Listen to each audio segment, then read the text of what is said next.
बिस्मिल्लाहिर्रहमानिर्रहीम। दोस्तों अस्सलाम वालेकुम, मैं हूं शाद और आप देख रहे हैं सुन रहे हैं शाद की बात। अल्लाह रब्बुल रहीम से पूरी दुआ है और उम्मीद भी है कि आप जहां भी होंगे खुश होंगे और अपने मामलात को खुश उसलूबी से और ईमानदारी से निभा भी रहे होंगे। जो आपकी इज्जत न करे, जो दूर हो जाए, उससे हट जाएं। यहाँ क्या होता है कि बहुत से लोग जो होते हैं इज्जत नहीं दे रहे होते, हम ऐसे ही उसको चुनते हुए होते हैं। बाबर होना चाहिए हमें कि हमारा जाना कहाँ ठीक है, हमारा किसको मिलना ठीक है, हमारा किसके साथ बैठना ठीक है। बादों का तो हम ऐसे ही चूज कर लेते हैं, ऐसा इंतखाब कर लेते हैं, ऐसे बंदे को दोस्त बना लेते हैं जो हमें इज्जत नहीं दे रहा, हमें किसी तरह वो इस्तेमाल करने के लिए, या हमें वैसे ही महफिल में एक पुर्जा बना के रखना चाहता है, रखता है, इज्जत नहीं देता। वो ऐसे ही जबानी जमा खर्च के साथ रहता है, हमें इज्जत नहीं मिल रही होती। हम दूसरे दर्जे के तीसरे दर्जे के शख्स वहाँ ठहरे होते हैं, वो हमारी जगह नहीं होती जहाँ हम जाकर के बैठ गए होते हैं। वो शख्स हमें इज्जत नहीं देता, इज्जत देने की कोशिश भी नहीं करता। हम उसकी तरफ देखते हैं क्यों चिमटे हुए हैं, ये इसकी समझ नहीं आती, इसको समझना चाहिए। ऐसे बंदे से दूर हट जाना चाहिए, दूर हो जाना चाहिए, क्योंकि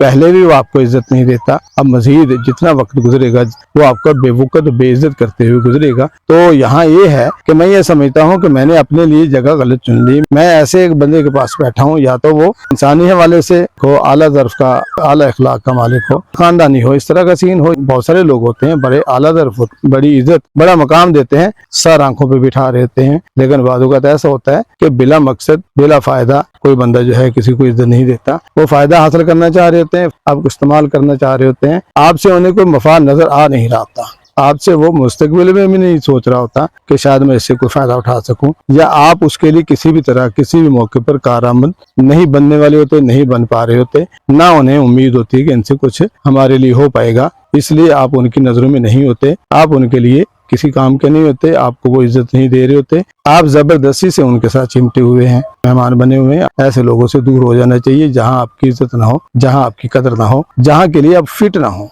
पुर्जा अगर एक मशीन में फिट जगह पे नहीं लगाया जाता, आगे पीछे की चीज से लेकर के गलत जगह पे पुर्जे को फिट करें तो मशीन उसको तोड़ के परे फेंक देती है, उसको अपने साथ नहीं मिला पाती। इसलिए आप गलत पे जगह पे जाके बैठे हैं, आपने गलत जगह का इंतखाब किया बैठने के लिए जहाँ आपकी कोई इज्जत नहीं है, आप गलत जगह फिट हुए, आपको वहां से हट जाना चाहिए, नहीं तो वो आपको जबरदस्ती उठा देंगे। वो मौका, वो वक्त उससे भी बुरा होगा, बदतर होगा। आप खुद से उठ जाएं, उससे कहीं बेहतर रहेगा। हमें अपना मकाम पहचानना चाहिए, हमें अपनी जगह देखनी चाहिए, अपनी अहमियत देखनी चाहिए। हम बहुत कारआमद मुफीद हो सकते हैं, लेकिन हम जहाँ बैठे हैं हो सकता है उस जगह के लिए हम नहीं हों, वहाँ नहीं जाना चाहिए, वहाँ इज्जत नहीं मिलेगी, हम गलत जगह पर बैठे हैं। हमें जल्दी अदरा कर लेना चाहिए, इज्जत मांग के नहीं होती, हमें वहाँ से उठ जाना चाहिए, जल्दी निकल जाना चाहिए। अल्लाह हमें एक दूसरे का ख्याल रखने की तौफीक दे, अल्लाह एक दूसरे का एहतराम करने की तौफीक दे, अल्लाह हमें अपनी सही जगह सही मकाम पहचानने की तौफीक दे। किसी को तकलीफ हुई हो, किसी को बुरा लगा हो, उसके लिए माजरत। अल्लाह मेरा आपका हामी नासर। वस्सलाम।